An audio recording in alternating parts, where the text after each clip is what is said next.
Hello, everyone. Jeff Tefertiller, my son Reese. We welcome Nick Whalen to the show. Nick, how are you? I'm doing well. Thanks for having me again. Oh man, it's been a month, 2 months since we had you on, and the in between then and now, what's interesting is the Tefertillers had a road trip. Nick's one of the people we saw up in Wisconsin. Yeah, it's good. It's good breaking bread with you, having lunch. Hmm. Putting faces to, just seeing, just meeting, the having this COVID stuff, I think, has really made it where we don't appreciate people's presence. Like just having a meal with somebody Right. is a big thing now. And Hmm. we used to take that for granted. And I think when you meet people too, whenever you'll see them on Twitter or podcast, whatever, you see them through a different lens because you know them more too. And so meeting both of you, but also meeting your wife and daughter as well, kind of completed. Now I know both of you a lot better. And you know that my wife's the smart one of the family. That's that's the secret where we are. But and it's the secret gets out just because she's a lot of bit brighter than I am. So All that calculus. oh man, for those that don't know, she's an AP calculus teacher, and that's right up her. So here's the thing: nobody tells you when you're a kid, when you're his age, 14, is everybody's a nerd about something. You just maybe not figured it Hmm. out yet. And so while ours is football, I know very serious stuff. Hers is calculus, and so it is what it is. So let's dive in a little bit and. So I told Nick I'm wearing a bear shirt just for Nick, you know. And so let's talk a little Bears. And what do you think about the Bears this year? Do you think they have a chance to win the division? Actually, I'm more optimistic, I think, than most. And I hope it's not homerism for a couple of reasons. One is they were 8-8 last year, and I want to say is about the worst case scenario of what could happen. They lost Akeem Hicks, who I would say is the second or third best defender on the team in week 3 or 4. They were or I think it was week 4. They were 3-1 with him, and then 8-8 the rest of the way. So, or the whole year. So you could just see how bad they were without him. And then you want to combine the year before with that 3-1. You have a pretty good record with the Key Hicks in there. And their offense was like 27th in the NFL. So, you know, and Trubisky didn't take a step, and all the magic was gone. So if you put all that together, you're like, man, they could stay there or a little bit better. And then also their schedule is really, really forgiving. Let me pull it up here as we're talking, but because they play the AFC, what is that? South? AFC South and the And NFC. yeah, right. And their toughest games are at home. So their tough games like the Buccaneers, the Colts, the Saints, the Texans are all at home. And their away games are going to be Falcons, Panthers, Rams, Titans, and Jaguars, which if you could have more of those at home, you'll have a better, odds. And it's not as forgiving for someone like Green Bay when I looked at those matchups. And plus, when they play at Green Bay, there's a bye week before there. So I'm like, they may have a better shot. All they need is for Foles to lead the team to be an offense between like 15 and 20th. And I think they have a shot with that defense. Be Garoppolo. They just need him Right. to be Garoppolo. Yep. And so I'm gonna what's that look for? Wasn't Foles the backup quarterback back when Matt Nagy was the offensive play caller with the Chiefs? That's really good. Yeah. So he actually had to start some games there in Yeah. KC. Smith got hurt with a concussion, I believe, and he led them to a come from behind victory. The 1 week he filled in, and then when he started, they won as well. Yeah. So it's funny. So we talked about the nerddom in our household. You can imagine the conversations he and I have versus the girls. And Mhm. so the other thing is, I'm going to say it right now, and I don't make apologies for it, is there's no way the Packers win 13 games this year. No. And so then you're looking at Detroit may take a teeny step forward. They had a lot of bad luck last year with Stafford, and they had a lot of bad luck on defense. They added more talent on defense. And then Minnesota lost Diggs and lost some other talent. I think there's a case to be made for the Bears. So what do you think about Foles? I don't know if there's enough volume for Foles to be fantasy viable, but I do think he is a huge step forward from Mitchell Trubisky. I Yeah, think Nick no. would be. I think Nick Whalen would be, but that's a different story. You know, I I don't have the arm they have, but what's interesting is I did a deep dive on Foles just because obviously he's with the Bears now, and what a really interesting career that guy has had. I mean, people forget about his second year in the NFL. So he came out of Arizona, goes to the Eagles. Vic is there. Chip Kelly is there, and he had was it 26 touchdowns and 2 picks, or 25 and 2, Yeah. and that was for a partial season, and did well in the playoffs. And then the next year is when they cut. Remember Deshaun Jackson? Interesting. He's in the news again. Yeah. Things kind of fell apart. He kind of had a very mediocre year. Goes to the Rams. Jeff Fisher's not very good as a coach for offenses. And then Kansas City, as you had said, Reese, and then emerges in Philly again. He's the savior after that great run. I didn't know this. At the end of that, it's the 2018 season, and then the playoffs where they won the Super Bowl, he set an Eagles franchise record for passing yards in a game. 479 or 471, something like that. Yeah, I don't know the number. And then he set the next week tied the NFL record for pass completions consecutively. And I'm like, okay. And then what happened the next year in was be 2018, I had the years off, 2017, then 2018. 2018, Wentz gets hurt again. He has to go on the road to Chicago. I felt that one, the double doink, as we all know. But he had no receivers that game. Right. He started with Golden Tate and Jeffrey and Ertz, and that I think they didn't have Miles Sanders wasn't there then, so it was Boston Scott, or maybe not being Boston Sproles. Scott, then Sproles, and led them to victory, and then was leading them to victory again against the Saints. And if you guys remember this, that's when they were down by the 25 or so. He threw just a little hitch out to Jeffrey in the middle of the field, went right through Jeffrey's hands. Lattimore picked it. So you might have won that game too. So, people remember recency bias. They remember last year he lost out to Gardner Minshew. He got hurt and then had to wait 9 weeks. They don't remember Foles has had quite a few good runs here. And I just need him to be a little bit better than Trubisky for the Bears to have a shot. Yeah. And so, especially when we consider David Montgomery's probably not what Bears fans want him to be. Is that fair? So I will tell you, all three of us agree on David Montgomery. I think he's slow with bad vision, which is a bad combination. Yeah. And let me hear your take on it, Nick, and then we'll ask Reese. Well, I might be the king driver of the anti-David Montgomery bandwagon. I didn't see it in college. I didn't see it his rookie year at all either. He averaged 3.54 yards per carry. If we take out that last week when Minnesota was waiting to go to the playoffs, 3.54. And people are like, well, he's a sure bet for volume this year.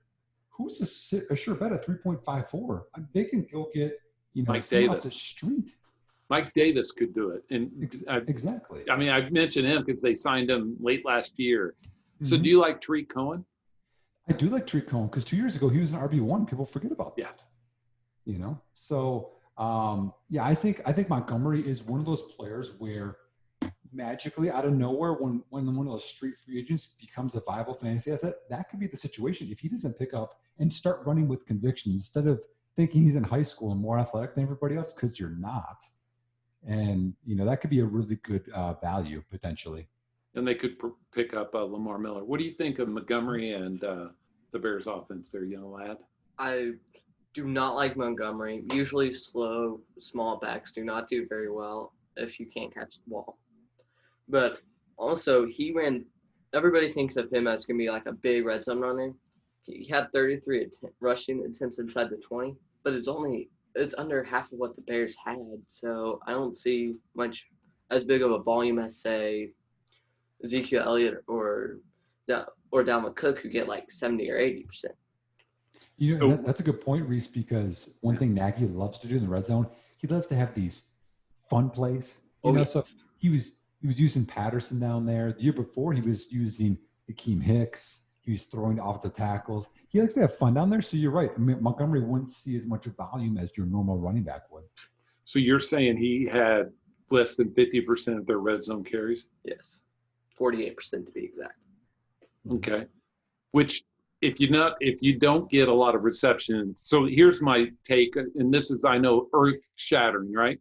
If you're a running back in fantasy, you either have to have a lot of red zone carries, targets, or you have to have a lot of receptions. Because without either, you're middle of the road. It's hard to be great in fantasy. I mean, Derrick Henry didn't catch that many passes, but he was still great in fantasy because he scored a lot and also had a lot of yards. And, the Tariq Cohen, same thing, but you got to have one or the other.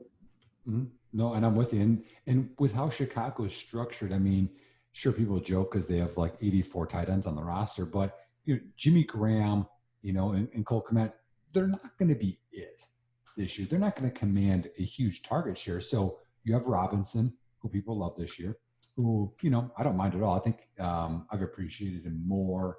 Foles will be more accurate than Trubisky. Anthony Miller, I think, is a guy that could be a value play.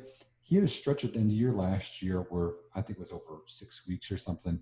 If you extrapolated that out, he was a 1,000-yard receiver with Trubisky. Trubisky missed him on so many targets. And then the other one's Cohen. I mean, Cohen gets, as you're saying, 70-plus receptions 2 years in a row. And, if you don't have a good tight end, and let's say Miller doesn't step up, someone else needs the targets. That tight end, and I'm really being facetious halfway, is Demetrius Harris could be the guy at tight end.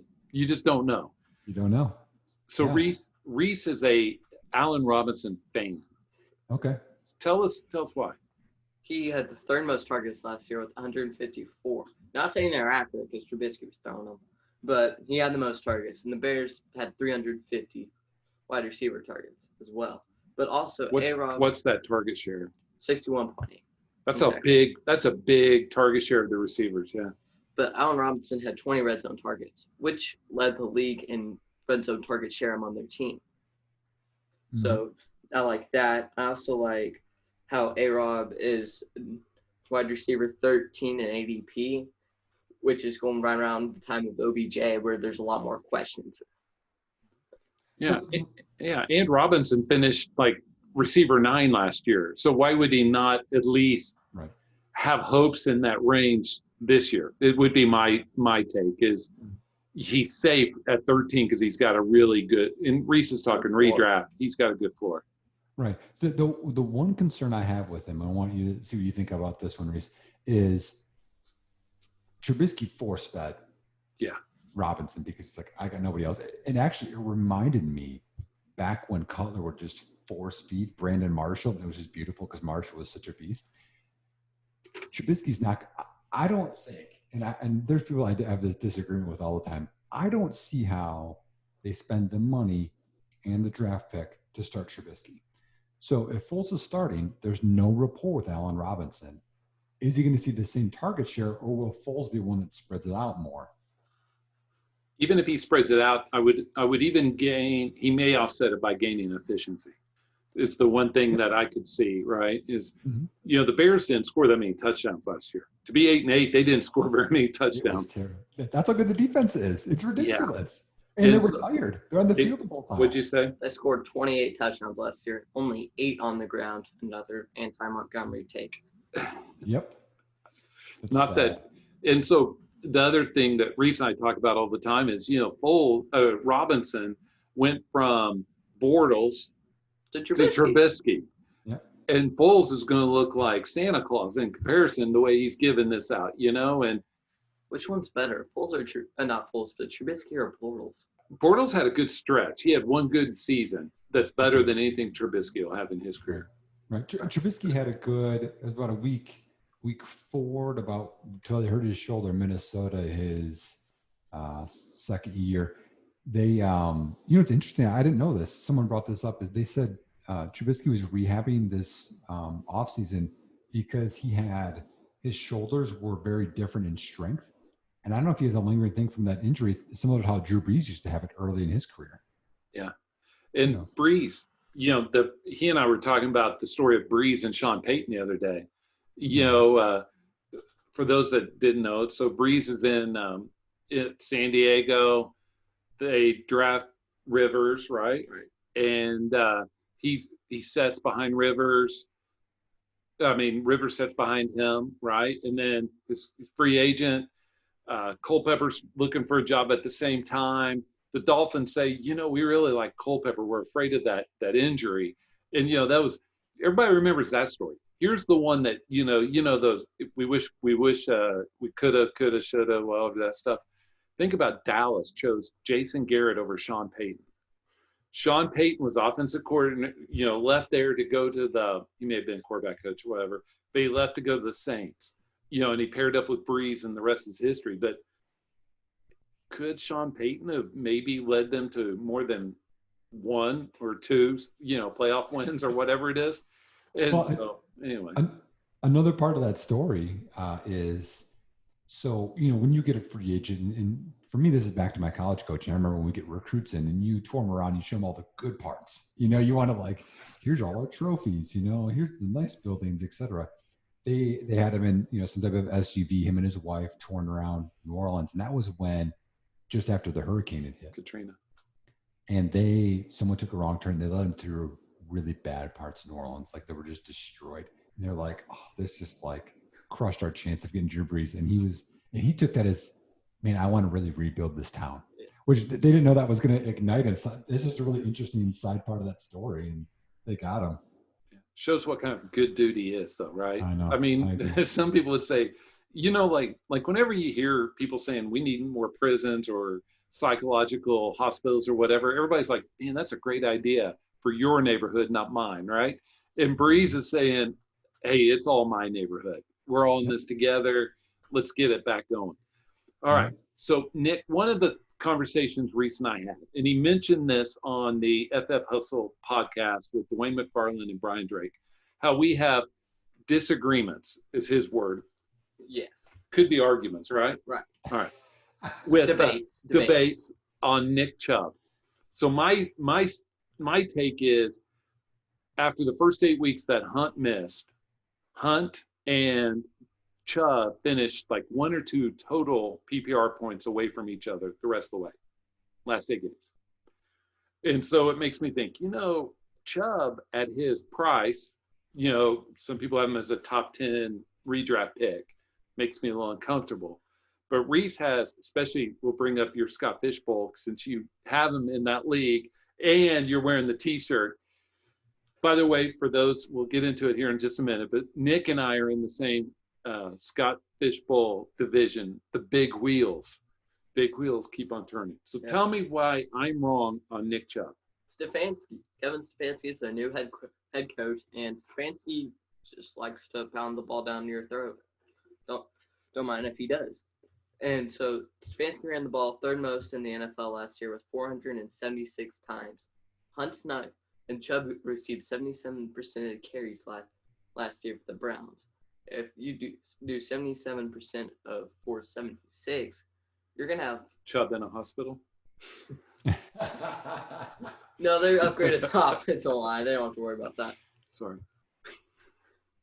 Another interesting stat, Reese, that I saw in somebody's book that I have is running back target share in Minnesota last year. How high was that? Do you remember that?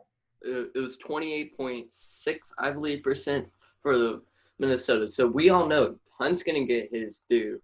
In fact, last year he was on a 16-game pace to get 88 targets.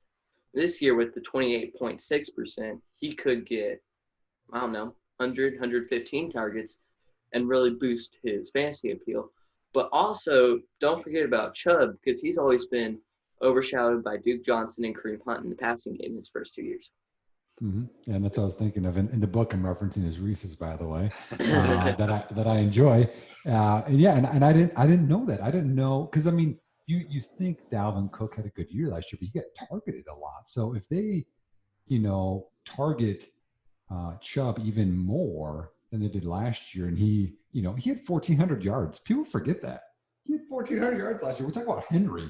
Well, Henry had all the touchdowns. That's why they love him. But Right. I mean, if he goes to 1,300, but he gets another 10 receptions, well, that offsets that easily. But yeah, so what happened in the Scott Fish Bowl is I took Nick Chubb in the second round, but I didn't want to take Nick Chubb there. So to me, I'm really big into strategy, and I was looking at who was behind me at the 210. So there's the 11th, 12th, 301, 302, and then me. And I was looking at their teams, and I was like, okay, so if I take one of these guys here, what positions might they take? Who might they take? And I gambled. I really wanted Aaron Jones and Eckler or Drake, two of those, that group. But I was like, Chubb's a good, good value here per ADP. I like him. We said that the running back target share there I liked with Stefanski. I was like, if I take Chubb here, there's no way he comes back to me. Right. But Jones is the other one I want. I'm like, there's a chance he comes back to me. And I got both. So I got really lucky playing it that way. But I really would have taken Jones over Chubb, but it worked out well. Well, the interesting part about it is I was a little bit upstream. I was at the 205. You're at 210, right? I was debating Dak or Chubb. Because I was thinking, do I take QB one because it really weighs towards QB scoring? And so the disagreement Reese and I have is my take is how does the pie get split? And Reese is saying it doesn't matter. The pie is going to be bigger with Stefanski. Huge. Because his numbers had Stefanski and the Vikings having 83 more carries than Kitchens had the Browns last year. Yes. And 83 carries is 5 a game. That's a lot. Mm-hmm. And so, even at 4 yards a carry, 20 yards, 2 points on a fantasy score, that's a lot. Mm-hmm. And plus the target share. Right. Well, and I don't know how much you guys like it because I know you guys are big numbers. I don't know how much you guys dive into like film or like understanding things. Excuse me. One guy I like to follow, his name is Brett Coleman. And he does a lot of different types of film studies to figure things out. And he did one on Baker Mayfield and what happened because Kitchens is the OC and Baker had this great rookie year and then he regressed. And what he amounted it to was the Browns decided to go from this short passing game that really worked with Baker towards the last half of his rookie year to these long developing deep drop passes, 5-7, 7 and a hitch, et cetera, type of passes. And he would get sacked a bunch and he would get a lot of pressure and throw a lot of picks, things like that. So I think Stefanski with the run game, quick passing, play action type could help him instead of these long drops or these maybe second and long, third and long situations that, Baker didn't succeed in. Yeah, especially if you compare that to what he came through with Lincoln Riley, right? The short passing game, let's throw some hitches, some crosses, hope some guy breaks it. I want to go back one and make a statement. We can have a discussion, but I think the Eagles messed up by not having a veteran backup behind Wentz. You mentioned the injuries. Given those injury history, nothing against Jalen Hurts, but he's not the kind of guy stylistically to bring you in rookie first year, no off season. Wentz goes down, I think the Eagles are done. That's just my statement. Yeah, in my film study from Hurts is he's a guy I really wanted to like. You've seen him with Alabama and he's brought them back in big games. So, man, I really want to like this film. But the thing I didn't see, and you see this all the time with Mason Rudolph at Oklahoma State, if the first read was there, he looked awesome. James Washington, he was just, oh man, Mason Rudolph's awesome. When the first read wasn't there, Mason Rudolph looked like a JV quarterback. And that's the same with Hurts. If that first read was there at Oklahoma, he looked really good. But then when he had to go a couple of reads, or if the safeties are rotating, or there's a blitz, or something different where he had to process information quickly, Jalen Hurts struggled. I was like, that's the NFL. Everything's changing in the NFL. And so, yeah, I don't, at least as a rookie, Jeff, I agree. I don't see him stepping up when needed. Josh McCown. But you may know this. I'm a big Oklahoma State fan. That's a Barry signed jersey behind me.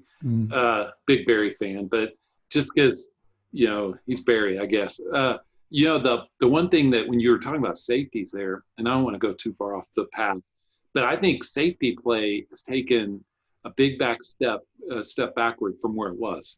We've gone from the Palomalu, Earl Thomas in his prime, all this safety play, and now, I mean, there's some good safeties, but not like it was. Right. Ed Reed. I mean, there were some really good safeties back in the day, and now it's more scheme than talent. I know that's people will hate that, but it's more scheme than talent. Disagree or agree? No, I agree with you. And what's interesting too is that NFL teams, I think, when they can find a safety, they value that more than a corner. Yeah. Because that safety can help mend any issues you got at corner more than anywhere else. Kansas City is a good example of this. They spent a lot of money at safety and not at corner. Like, man, we're going to beat up at corner, and you can work your way around that. Chicago's the same thing with Eddie Jackson, but we just let Prince Markmore go. Like, you can do that. So I agree with you. Finding those safeties, New England paid a ton, for having a great safety. Those are super valuable if you can find one. And I would even argue that the safeties in Seattle made the corners look better than they were. Oh, on the way they played the corners on coverage. People don't want to say that because they love Sherman and those other guys. And I'm not saying anything negative. I'm just saying having Earl Thomas and the other guys they had rotating in the back sure helps. I can play a lot more aggressively if I have that big eraser behind me. Well, how good was Baltimore's defense last year when they got Earl Thomas? Yeah. Great. It also might have had to do with having two former All-Pro corners with Marlon Humphrey and Marcus Peters. Yeah. How bad did come way off the trail? How bad did the Rams misplay giving away Talib and Peters for nothing and then giving 2 first-rounders for Jalen Ramsey? And I'm not saying anything negative about Ramsey. I'm just saying that's a gross misplaying. It is, and what makes you wonder if they can even develop a corner. You know what I mean? Because they've been really struggling there, and they, and Weddle goes down there and he struggles. That whole team has struggled. Whatever magic dust the Rams had, it's gone. And that's the one thing that I've been very anti this Cam Akers train. One, because I didn't like his film in college as much as everybody else, but two is that old line is not good. Their best O-lineman's 37 or 38. And you look at the scheme and you look at what they're doing, and guys are just messing up left and right. And, it was New England exposed them in the Super Bowl. Chicago, a lot of teams exposed them the last half of 2018, all of 2019. And the defense and offense, they got to figure out what's going on there, because I'm not scared. If I was any team to play the Rams, I wouldn't be scared. Especially in that bad, very tough division. I mean, bad, like tough matchups. The other thing about the Rams is everybody on Akers. So I'm halfway with you on Akers, only because people are discounting how all 3 running backs for the Rams had 3.5 or whatever yards per carry. Is it really Gurley, Henderson, and Brown stink? Or maybe the O-line isn't as good as everybody wants it to be? Yep. What if Gurley isn't bad? Right. What if he's actually a step down, but still pretty good? Yeah. And we just think it's the knee. Scott Fish. He's stealing 4th round of Scott Fish Bowl itself, right? Uh-huh. Yeah. Yeah. So it's just, it's interesting. And the other thing too is people act like Darrell Henderson's not good or bad out of nowhere. David Montgomery, by the way, who went after Darrell Henderson, he's locked down for, 3,000 carries apparently this year, but Darrell Henderson won't get any because now Cam Akers, the savior's there because he's a 2nd-round pick. Right. I'll get off that soapbox. Oh, it's all right. Let's transition to Scott Fish Bowl. I like strategy. You like strategy. We're at different ends. So we were talking about this before. So you started Barkley, Chubb, Aaron Jones, and Tom Brady, right? Yep. You waited on quarterback to the 4th round. Great decision. I probably should have taken Chubb over Dak, knowing what I know now. Mm-hmm. I say that because there's still good quarterbacks available. Yep. And so are you looking at, so you're 4 or 5 picks away from your next one, right? Are you going to take a quarterback in the next pick? You know what is? This is not going to air until after your pick. No, I know. No. So I picked Brady, and then I almost had regret because we talked off air. I love the Brady as a pick because I think Brady could be a potential division or a league winner because of the receivers in this scheme, along with Gronk. I mean, they're building this thing to have him crush. And if there's anybody, you don't count out Drew Brees. You don't count out Michael Jordan. You don't count out Tom Brady. He's got this chip now. Oh, you thought it was Bill Belichick, huh? Everyone thought I was, I just won't count him out. So, but I thought about going punting quarterback is what I thought. Because, I mean, the running back value was there. I think automatically you want to, figure out your advantages in different areas. And, I always study the other teams. That's a huge thing for me, as I'm always studying, okay, who's going where, and if I can start, a run, if I grab this guy, is that going to be a good value versus another position? Those are always things I'm thinking of. But I thought about punting quarterback along with wide receiver, which I'm already doing. But I'm like, man, I can't punt two positions and still do well. So I took Brady. I'm really thinking of Darren Waller here. I think that's going to be a good value because, look at the point differentials.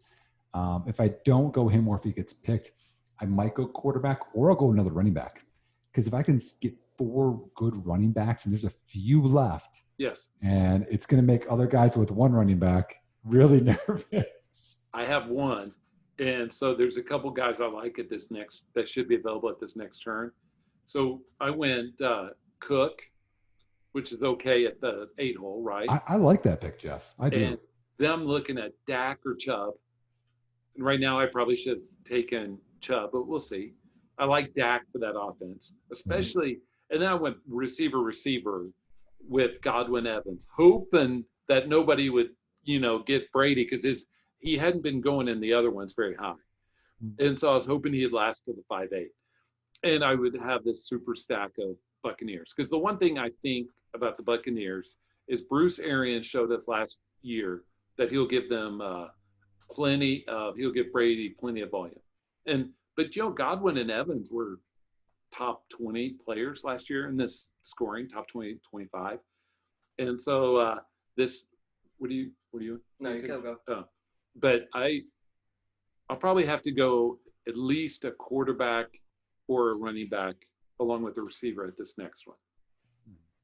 And the other thing too is that I think Arians is old. He's only got a couple years left.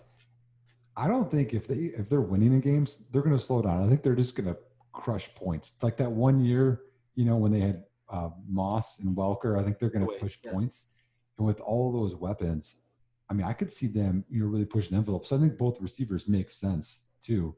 But you're right. The strategy is the thing that I like the most. And if I can, so I created a publication this year, new, called Dynasty Startup, to talk about this kind of stuff. I mean, because when you're in a startup, what do you do before it starts? How do you prepare?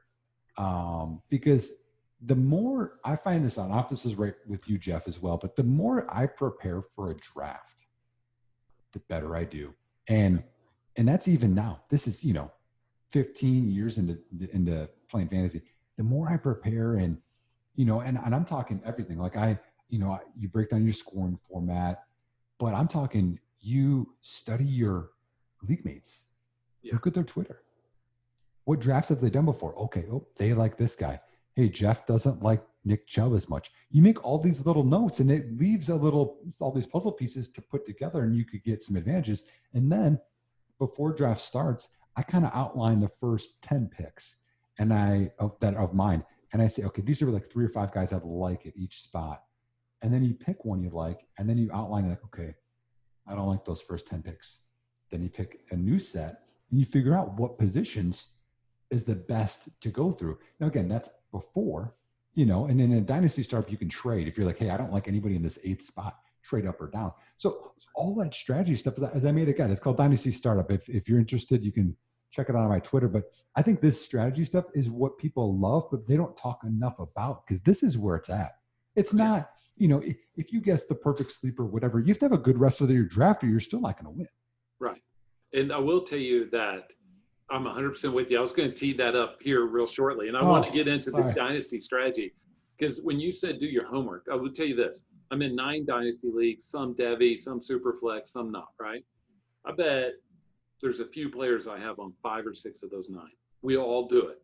We all have these guys we like more than others. It could be high-end guys. It could be low-end guys, right? Mm-hmm. And you want to know those tendencies because you want to know who punts their first round, their rookie picks. You know, some guys like, hey, I'm not very good at this. I'm just going to punt it and trade it for a player a year out, 2 years, however long. I play in Ryan McDowell leagues, but however long Ryan will let us punt our first round picks going forward, that's how long some people do. And you got to know that because there's, and what I'm about to say, I do not mean this negative about anyone specific, but there's some dudes, it's mainly guys, who lose every trade. I mean, they just get demolished. And you want to know who that is, right? And you just want to know who that is because maybe they love their favorite home team. Maybe they're a Packer fan and they think quarterback 1 is Aaron Rodgers when I may think he's quarterback 15 or 20 in Dynasty, right? And the other part is how am I going to play? I'm going strategy with you, whether you're Scott Fishbowl or the other. How am I going to play? There's 2 positions in a start 1 quarterback league that determine how your draft. One is quarterback. Do I punt it or do I like Lamar, Mahomes, Dak early? And the other's tight end. Do I like the early guys or do I like the late guys? So personally, I'm okay spending an early pick on those early quarterbacks, but not on tight ends because I think this is gut, but I think the top guys are overvalued because there's not a second tier, third tier. And so if you look at value, there's the top 2 guys, and you could also add Andrews in there, right? And then there's everyone else, and you're picking up the Doyles, the Hayden Hurst, because you know, he's a Hurst fan, but like Jared Cook, Darren Waller came from nowhere. You know what I mean? Like every year, I did the study a few years back, and elite tight ends, meaning the top 6 at the position any given year, come from either being the top passing option on their team, like Kittle, right? Or they're in a high volume offense like Kelsey. It's one or the other, right? They're either the number 1 guy, like Olsen was in Carolina all those years, or they're in this high volume offense and they're just along for the ride. Do you disagree with that? Or what do you? No, I'm with you. I mean, that's Tony Gonzalez was always the top option, and that's why he succeeded, you know. But that's also why what's interesting is that people misread tight end. Right.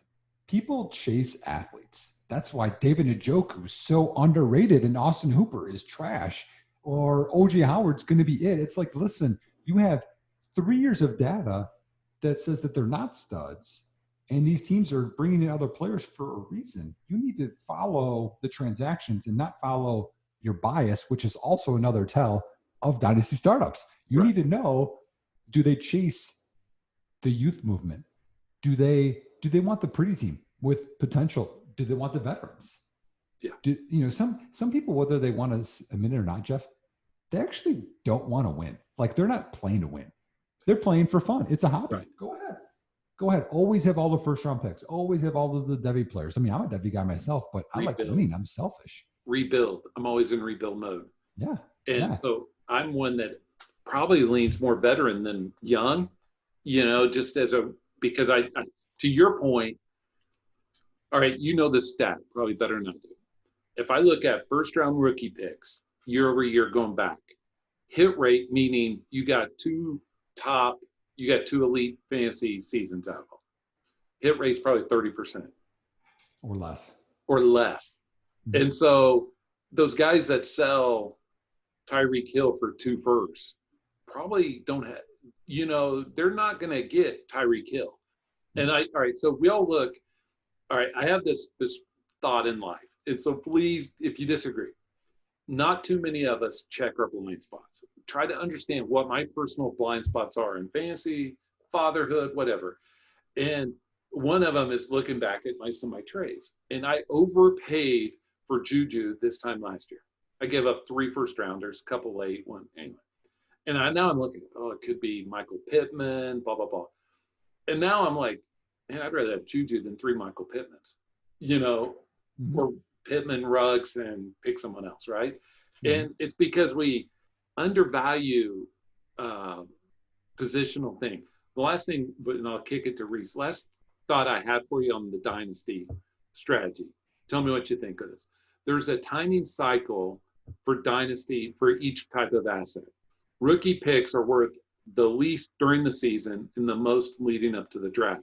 Mhm. Veteran players are worth least in the off season, most when they're producing. And so a veteran player who's top 10 at their position, very expensive during the season. Yet you could pick up, I don't know, I was trying to think of a top 10, like Eckler, right? Eckler's top 10 running back. He's pretty cheap in Dynasty, considering he's going to have volume. He's pretty, he's young, he's pretty unquestioned.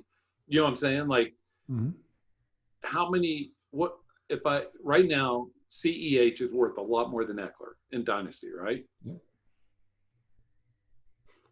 What are the chances CEH has a Eckler-like career?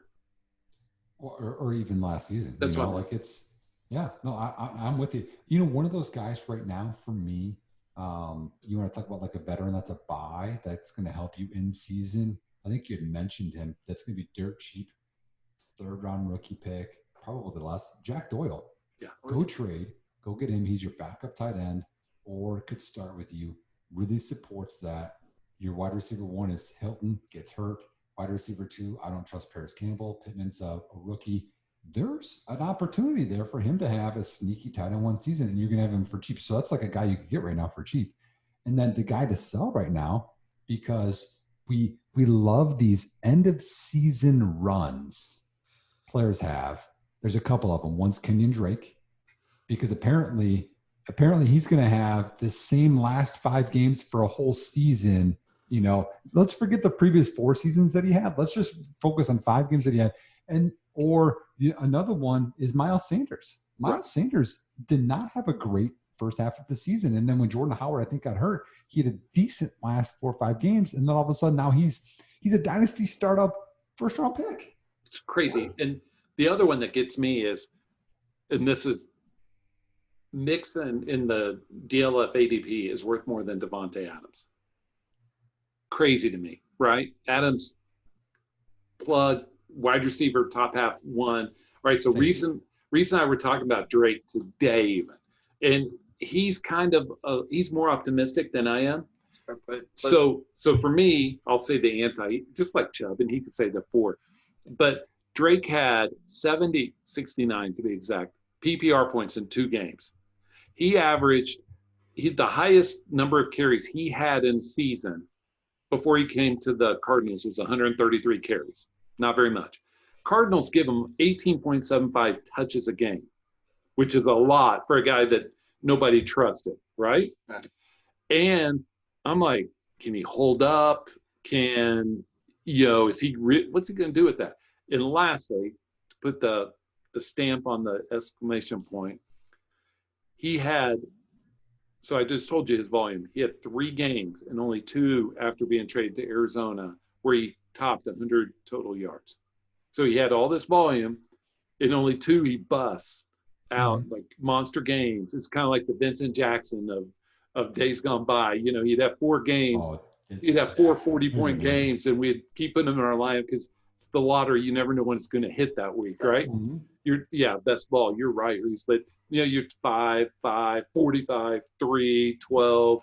But anyway, give us the case for Kenyon Drake. Since I'm negative Nelly, Nick's right there with me. Convince us. The 3 Gs. He had Frank Gore competing with him most of the time in Miami. He had Adam Gase as a play caller, so that's an automatic thumbs down. And the Dolphins don't win a lot, so they're not going to be running the ball. They're going to be trying to throw the ball. Game script. Yes. This is your 3rd. And so I get that. That's fair. I just don't think he's a top 20 dynasty startup kind of guy like some people do.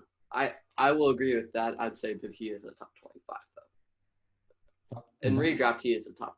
Yeah, top but 10. dynasty, redraft, if you're at the corner, I'm with you though, right? You're at the corner, you get to pair him with Chubb or someone like that. I see it, right? Dynasty, where I'm trying to project him out for the rest of his career, I would pay full price. I would say he has 2 or 3 years left, but I like those 2 or 3 years now. What do you think, Nick? So, a couple things. One is he's on a 1-year contract in Arizona. And we're in this huge thing of chasing contracts, and I don't think running backs on their first contract. He's beyond that. He's on a 1-year deal with them. They could let him go, and then there's nothing. He's never had. You had mentioned he's never had this big workload. Didn't have it in NFL. Didn't have it in college either at Alabama. He's got a little bit of injury history there. Shoulder, if I remember correctly. Yeah, he broke his clavicle, I think, 1 year. But when he's had 20 more carries in the NFL in a game, Miami, okay, the G's, Miami and in Arizona, he's averaged like a crazy amount of points of PPR, points per game. So, it's like, is that what he's going to be, or is it not what he's going to be? For me, one of my strategies and one of the things in my publication I always preach is early in drafts, I take risk out if I can. Right. I don't take a Drake. I'll take Chubb, 1,400 yards. He's done that before. Drake hasn't. Aaron Jones has had 3 straight years of really high efficiency. And I know last year people think like the touchdown rate is out of this world, but he's actually had pretty close to touchdown rate the previous 2 years. So that's safer versus projecting Clyde Edwards-Helaire to be monumental year one. Or Kenyon Drake, now he's going to be this forever. How about Joe Mixon? Joe Mixon has PFF just projected out their offensive lines, the worst offensive line in the NFL this year. And we want to hold on to this little stretch, and everyone wants so bad for Joe Mixon to be something they thought he was out of college, but he hasn't proven it yet. And that's bias. And I don't care about bias. I care about results, and it hasn't consistently been there. So if you take the risk out, you take Adams, who has higher floor early on.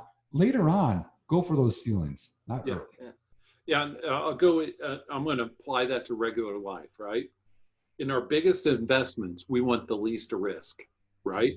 Like if you're buying a house, you're buying a condo, you really don't want that much risk because you're going to be paying for it for a while. You're hoping to hold on to this asset for a while.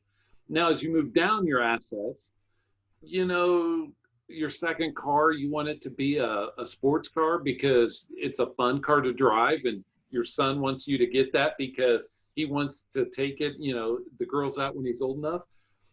Nice. Sure. But that's how we do it in life, right? Is our most expensive things in life, we want to be as risk-free as possible. We don't care about the ceiling. We just don't want the floor to drop out. And that's how these guys are. And that's why you don't see the Julios of the world getting drafted as high in dynasty startups right now, because people are like, where's the floor? Where's this coming? And it's crazy that, let me see how I can say this. Ridley's ADP isn't that far from Julio's. Not as far as it should be. Probably so.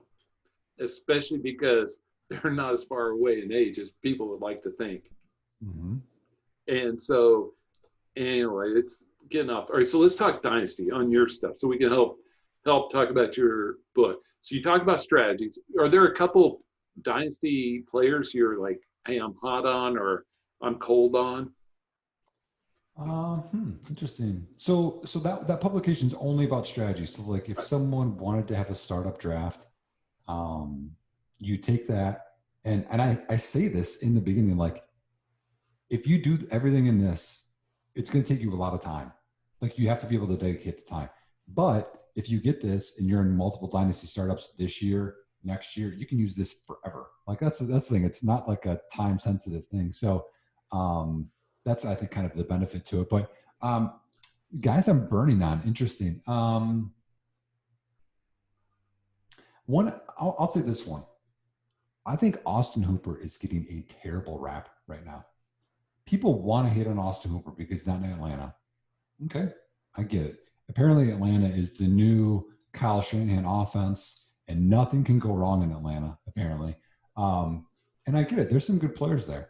But Austin Hooper is not bad at football. In fact, he's the highest paid tight end in the NFL. It wasn't too long ago that Cleveland was going to be this hotshot offense, which is basically Arizona now. And they're moving on from Njoku. They use the tight end often. I think Stefanski. That was Stefanski. Why are we completely ignoring Hooper to be a decent fantasy asset? Also, but Stefanski's 2 top red zone targets Irv Smith and Kyle Rudolph last year. last year. Mm-hmm. So Ninjoku might have a little bit of standalone value in best ball leagues If he stays. if he stays. Yeah. And if he goes, I would Harrison like Bryant. Cooper or Harrison Bryant. Mm-hmm. Could be. And I'm with you there. And even guys like, I was trying to think, you know who has better standalone dynasty value is never talked about is Dallas Goedert. And I'm referencing his book. The Eagles were in 12 formation a lot. They had the second highest tight end target share with like 38%, which is really good. It's only behind the Ravens who threw to tight end. We got 3 tight ends, at least. And so, you know, I would just say at Ertz's age, Goddard has a chance. He's a great dynasty buy right now. He's probably one of the safest buys at his price, especially. Tight end 11 in points per game last year as well. Yeah, can you imagine Goddard last year playing the second tight end was a startable low-end tight end one? I mean, as at number 11.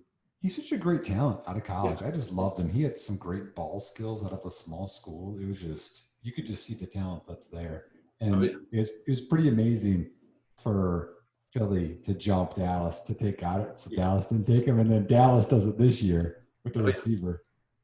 Oh, but you know, those guys have to enjoy that. Oh, all right. Yeah, they do.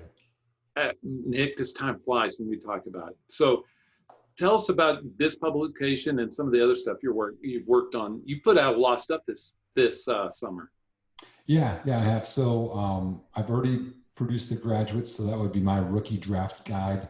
That is done and available. Dynasty Startup is done and available. I'm currently working on my Devy report. So I waited to the last one for that one. I don't know if we're going to have college football or not, but I'm hoping to be done with that by this summer. So I've never done 3 publications in one off season, but we're going to give it a go. I hear you. And I will tell you that the college football scene, this is just my take living in the South, is way more dependent on coaches than people that we want to attribute it to players. And I mentioned Lincoln Riley. Even though I'm an OSU fan, I can give Lincoln Riley taking 3 castoffs pretty far, right? You know, Mayfield, Murray, and Hurts. But also I look at Ohio State, right? I mean, they get really good recruits, and they have good coaching. Same with Clemson. And I would say that the college football world has less talent than it has in previous years. How about that? You know what's interesting is I'm going to tie another of my passions together we have talked about is running. So I'm always reading, trying to improve. And so if anyone likes to run and read, Matt Fitzgerald is an author I really like. He has an 80-20 book that I like. I got done with that one. I'm now on one that is How Bad Do You Want It? And it's all on your mindset. So we know that what he had talked about is interesting. Like, think if you have a threshold of here for whatever athletic performance that you have. And in any particular athletic performance, how close do we get to that maximum? That's different for each person because some people don't want to push themselves that far, et cetera. But in the same realm, let's think of when teams, and I've referenced this before, teams that are home, they get a little closer to that, right? They always play better at home. Look at Aaron Rodgers' record. They're 500 on the road in his career, and they're like crazy good at home. And why is that? So part of it is being familiar, routines, things like that. And then, and then the other part, would be on the road, you're not comfortable or confident with yourself. Now, tying that back into what you're talking about, Jeff, with coaching. Coaches develop this up here and what you do so well. Nick Saban's such a great coach. If you listen to him and you see what they do, and I've been around some great coaches, I've been around some arrogant coaches too, and you can see that they're not good teachers, or they don't get in here and the players don't trust them. Like Coach K. Coach K is one of the best coaches of all time. Coach K, his players, they trust him and love him, so he can cuss them out or chew them out, whatever you want, on game day because they know he cares about them. But you have, some behind the scenes that like Bobby Knight. Bobby Knight's had some good runs and some bad runs. He lost out on Larry Bird. So I agree with you. I think that coaches develop the person and the player, great ones in certain ways. That's how certain ones can rise up and do some great things. Oh yeah, I was just in the Bobby Knight one always makes me chuckle because here he is, Indiana. They're doing great. This kid from French Lick chooses Indiana State and takes them to championship against Magic. You know what I mean? Like just rubbing their nose in it, right? Yeah. But here's where I was going.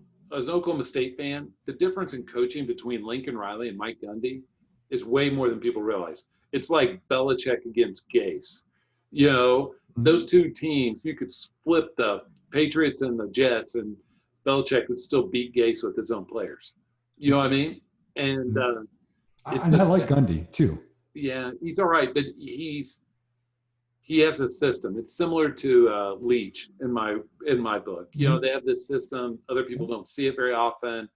They get decent. When you look at the running backs that have come through Oklahoma State and done well in the NFL, and you're like, I didn't know he played there. Like, Chris Carson, Justice Hill, and there's been others. I mean, Chuba Hubbard now. And, those guys weren't enough to move the needle. Where David Montgomery in Iowa State has a better record than Oklahoma State some years. You're like, how does this happen? Right. It's coaches. Same way in school leadership. It's same way in business leadership. The good ones know how to get the most from those around it. Belichick knows how to leverage. Saban knows how to leverage. They know how. By leverage, I mean some of it's relational. Some of it's, when I used to coach AAU basketball, competitive soccer, I was single, didn't know what to do with my time. I'm not really a hang out late night kind of guy. What you learn about coaching boys is that some need a kick in the pants and some need a pat on the back, right? You have to know which is which. Now, if you coach girls, they're all pat on the back because none of them are wired that way.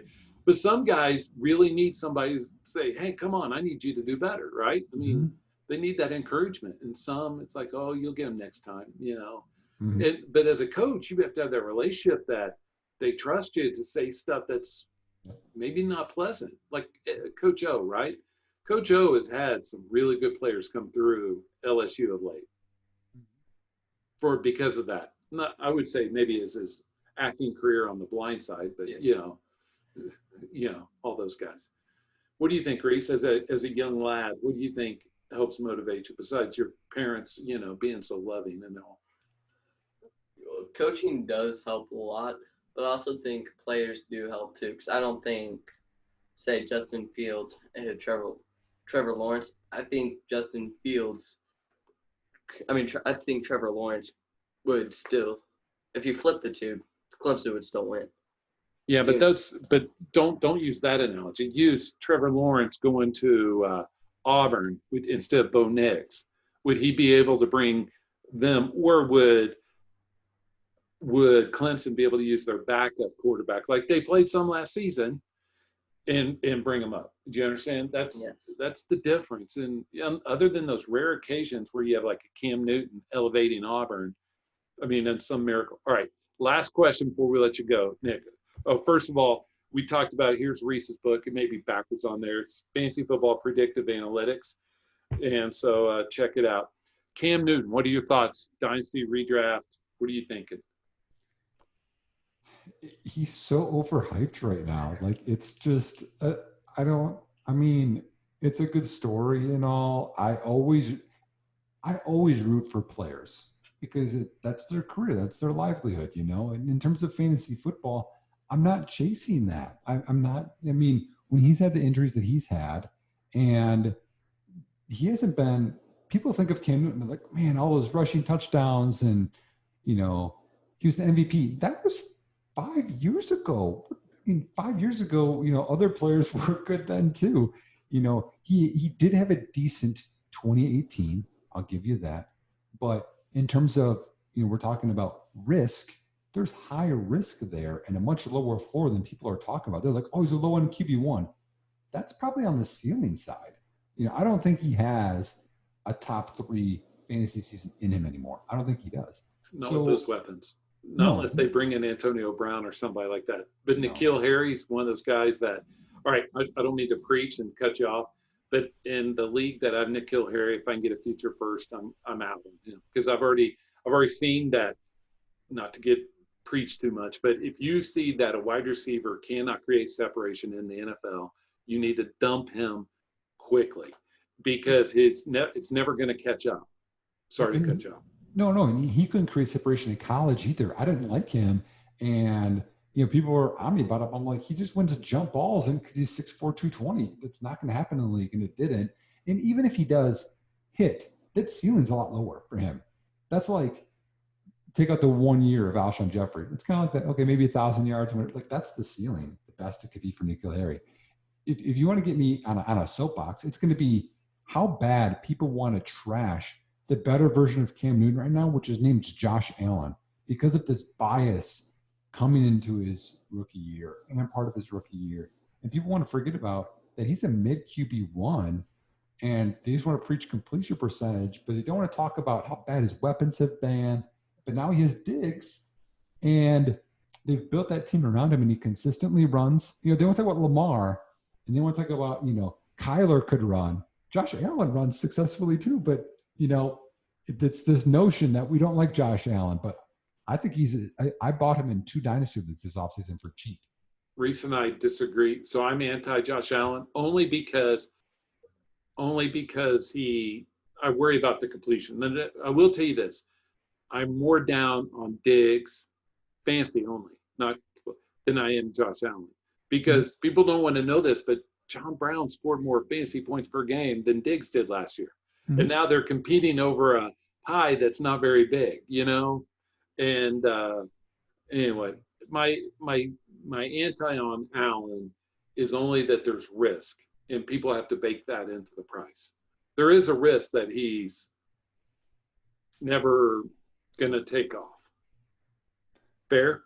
So let me talk to completion percentage, because I think that's the only point I think that people kind of bring up is he had the most drops, or the highest percentage of drops by a full percent actually than any other quarterback last year. So that accounts, I think, for some incompletions. And he also had the highest percentage of throwaways, like bullets thrown away, than anyone else. We know he throws the ball deep. That's kind of, he has a high, average yards per target that's deep. And he was blitzed top 5 in the NFL last year too. So you put all that into a thing, you're like, man, I can see why it was 58% completion percentage, which was significantly higher. And then you put together, you said John Brown, Beasley, Dawson Knox, Singletary, Gore. That's not, you want to look at Reese's weapons thing. If you put that, he made that last year, Reese, that would have been bottom 5. You had Diggs in there, which the end of his rookie years when Allen kind of took off. And from like week 12 to week 17, he was QB1 because he started running and good things were happening. During that stretch, Zay Jones, not very good. Robert Foster, not very good. Were both top 30 wide receivers. And Brown was whatever he was last year. So, and Diggs is better than then. So I can see him being, I had this debate recently. That's why I know all these numbers. I can see Diggs being a wide receiver 15 to 20 instead of this mid-20s on guy, because there's no tight end. I like Knox, but he's not great. Singletary's solid, but he's not going to be Cohen taking up 70 receptions. And Moss may get some of those. People don't want to think that Moss could get some of those receptions. Yeah. So, I think the wide receivers, in Reese's book there, he talks about wide receiver target share. It's going to be Brown and Diggs are going to get the most of it. I can see both of them being potentially top 20 guys, because Allen has supported top 30, and that's when he's a rookie. He's improved since then. Yeah, the only thing I'll say on the negative side of that is that I think that they do run a conservative offense and then take shots down the field. I think that's McDermott's style, and I think that won't change. And so he's not going to be a volume guy. He's either, for him to increase, he's either got to get more efficiency or longer passes, or the wide receivers break him deep. And so that's where I was just saying, am I wrong? This is fair. No, I'm with you, but I'm saying Diggs gets open. Yeah, I know. He's great. The miracle, and we think of the New Orleans miracle and all that stuff, right? But I just was saying that he's not going to have volume. And so I don't think Allen under McDermott will ever have be a volume passer. No, but he'll have that running in there too. But I just think that you can get him cheaper than what his actual value will get. Well, I think he's a value right now. If I'm burning on something, Reese, what do you think on Allen? Oh, by the way, I will take Daniel Jones over Allen. Just there, Jones is cheaper, but I'll take Jones. Go ahead. I'll also take Jones. But also, the thing about Allen, he had lots of rush attempts inside the 10-yard line, but he also had tied to the highest touchdown percentage. So I could see a lot of regression happening there as well. But he could. I mean, who's to say he's not going to get those red zone rushes? I'm saying the red zone rushes will still be there, but they're banking on the red zone touchdown ceiling instead of the floor. So, and I like him, just not at his quarterback 7 price. I'd rather have in redraft. Yes, I'd rather have Matt Ryan, Tom Brady, because the Falcons threw the ball the most times last year. Mm-hmm. All right, here's the stat, Nick, and we'll let you go. That blew my mind. Okay, watch his face because Reese will know that he has you on this. Who came in second for most pass attempts for a team last year? The Panthers. Oh, really? But the Falcons had them by 50 attempts. So you're pro Teddy then? Oh, we are both very pro Teddy because we like Joe Brady. Right. So what's interesting for me there is I have not been a Teddy guy. But what's going to happen there? Because we know McCaffrey's going to get his. He's like the one guy that's for sure there. But it's probably going to be less for McCaffrey, slightly. Yes. They spend $9 million on Robbie Anderson. You got Curtis Samuel. You got DJ Moore, who people think DJ Moore is, the next Julio apparently, but I'm not there on it. They're going to split that up, right? And you still got Ian Thomas. And then the other thing I think about is this. So you had talked about LSU, right? Magical year last year. Best offense ever. Burrow, first pick. Edwards-Helaire, first-round pick. Justin Jefferson, first-round pick. Jamar Chase, best receiver in college football. Moss, he gets a little hype at tight end. Then it fell off because he's not a good athlete.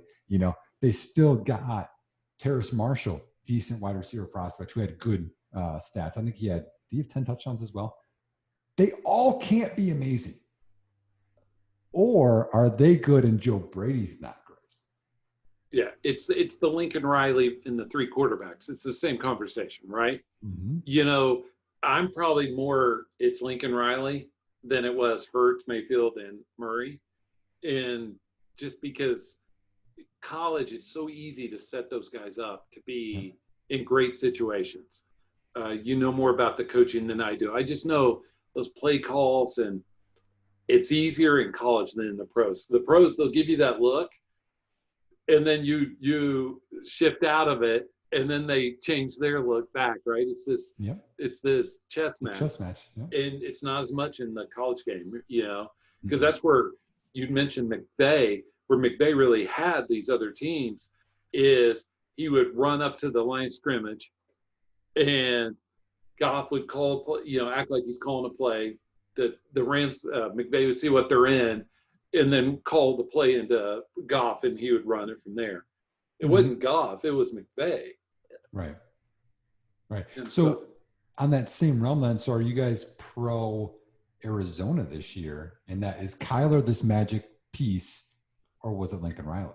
I think it's Lincoln Riley. All right, I still think Murray's good, but being the 3rd or 4th dynasty quarterback, I'm not so sure he's going to be that much better than those other guys. You can make a solid case, right? Even though he's an inept GM, you can make a solid case for Bill O'Brien's Deshaun Watson being a better fantasy quarterback for the rest of their quarterbacks over their careers than Murray. Fair? For sure. Yeah. And so, I just don't. All right. And people, I've been on so many soapboxes Nick, on this call, but I will tell you that we so much, this happens on tight ends as well. We so much want that next tier to be even with the top tier in every position that we overvalue them. We overvalue Evan Ingram. We overvalue all those guys. And then, like you mentioned, Doyle's worth 0, right? He's free in Dynasty. And there's a solid chance that Doyle or Hooper or one of them has better stats than Ingram next year, right?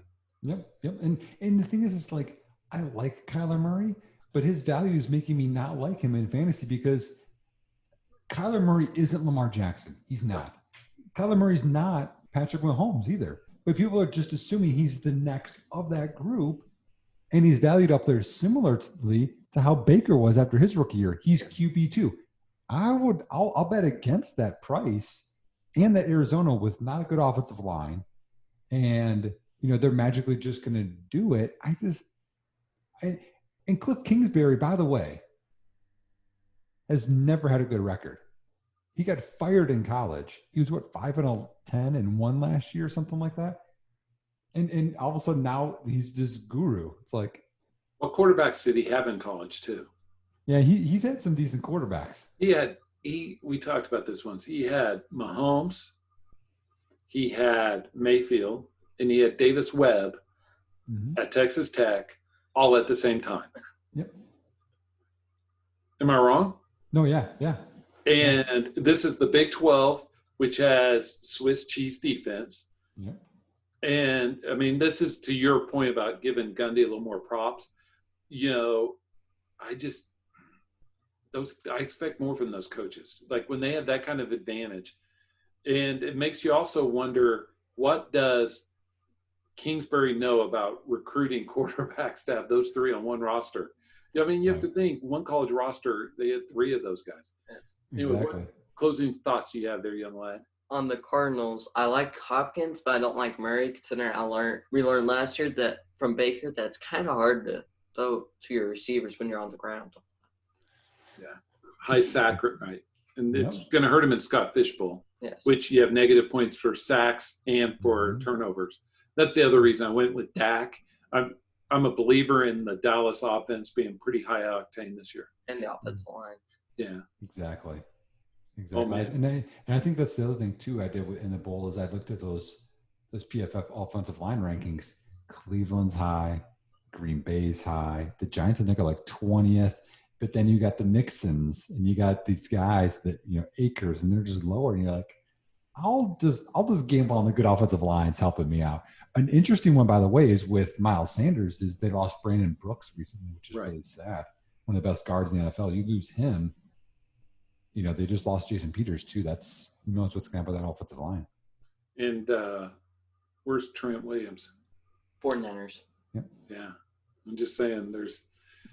Don't chase Geis either. They're one of the worst offensive lines too. Right, and so you're right there. So I'll tell you the guy, and he's already picked on ours that I think is. So he and I differ because he's a Broncos fan, but I think Melvin Gordon's a fairly good steal in Dynasty right now. He's still like 26, 28, somewhere in there. He's only a year older than Lindsey, who people love. Exactly. The one that got me, and I've been saying this, we'll let you go, but so you're a Keyshawn Vaughn fan, right? Yes. He's older than Ronald Jones. That's I saw that this week, and it just floored me. It's kind of like Deontay Johnson being older than Juju. I was just like, how's this happen?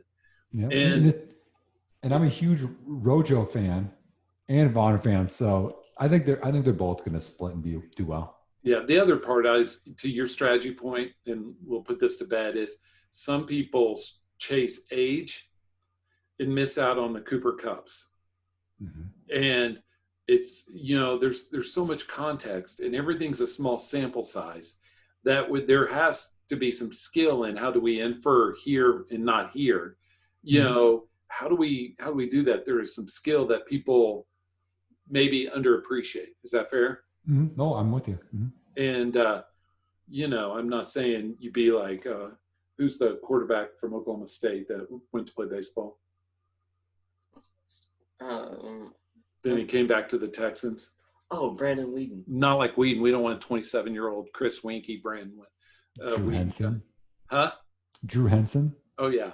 I mean, that tells us something, right? Yep. And waiting for, Jeff Samardzija to come back or whatever. But, Russell Wilson came back. Yeah. Well, but I think he didn't leave, but yeah. Yeah, that's one of the ones that – so him and Burrow are – that's one of the things that puzzle pieces I'm trying to learn from my blind spots, that I discounted those transfers. And Russell Wilson was okay at NC State, Yeah, just okay. and Burrow was okay at Ohio State, but they were put in the right position and they did well. Mhm. And I look at this year. How about Costello and Jamie Newman and all these guys that are transferring? Even Jake Bentley going to Utah, he's got a Mhm. chance to turn it around.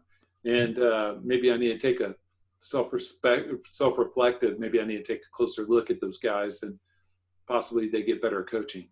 Well, even Justin Fields from Georgia to Ohio State. Yeah, and Yeah.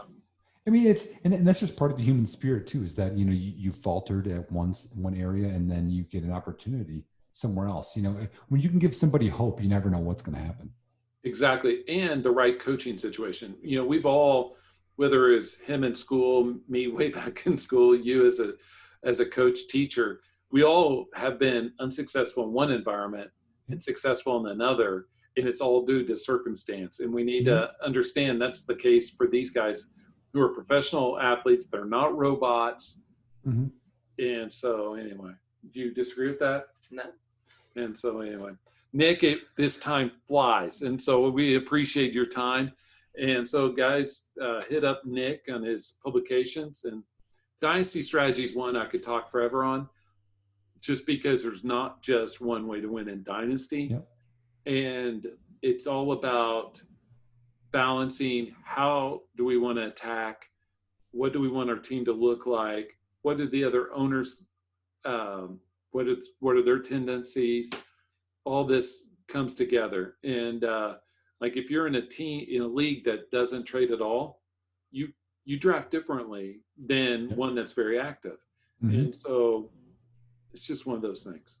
Mm-hmm. So I commend you on that. Tell everybody, check out Nick's work. And he's always a friend of this show. It was good meeting you a few weeks ago. Yep. Hopefully school starts back for you soon, and all that fun stuff. Yeah, just hope people stay healthy, and also check out Reese's book there. Oh. And the thing is that it's so massive, and I learned from it, and I'm like, well, because I'm not a huge numbers guy, so I'm like, oh, this is great stuff. Thank you. And he put a lot of work in it. That's how he used his COVID time off this spring. And so, we tell this story some, but had handwritten papers spread out over the living room floor. I helped him get it into type format into spreadsheets, and it just kind of evolved from there. And so it's all kudos to him. It's all his research. I just helped with the packaging of said. Is that fair? Yes. All well, right. it's a good match there. Both of you guys put it together. Especially since we're a little bit different in personality. So it's all good. Have a great one, Nick, and we will talk to you later. Yeah. Hey, happy drafting against me. We'll try. Thank you. See you guys.